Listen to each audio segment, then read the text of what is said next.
How can we convert JPEG to PNG or PNG to JPEG using just a default macOS preview?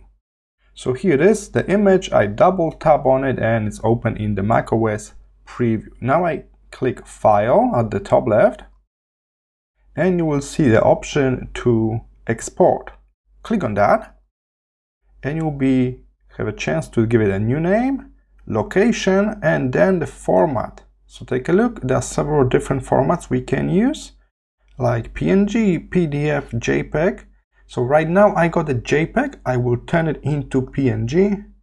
I click Save, and that's it. I save it on my drive in the new format. As you can see here in my documents, I got the same image, but this time as a PNG. Here it is, PNG image.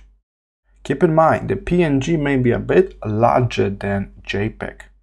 And as I mentioned, we can do it other way around. So I can open up this PNG, click File, Export, and this time we can turn it into JPEG.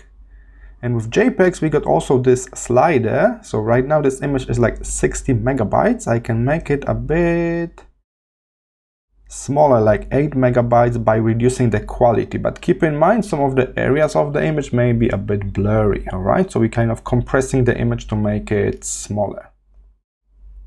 And here it is, we save it as JPEG after that. All right, so for just changing formats, like simple formats like PNG, JPEG, PDFs, you don't need any extra software. You can do it with the Preview app that is pre-installed on every Mac. I hope this was helpful. See you in the next one.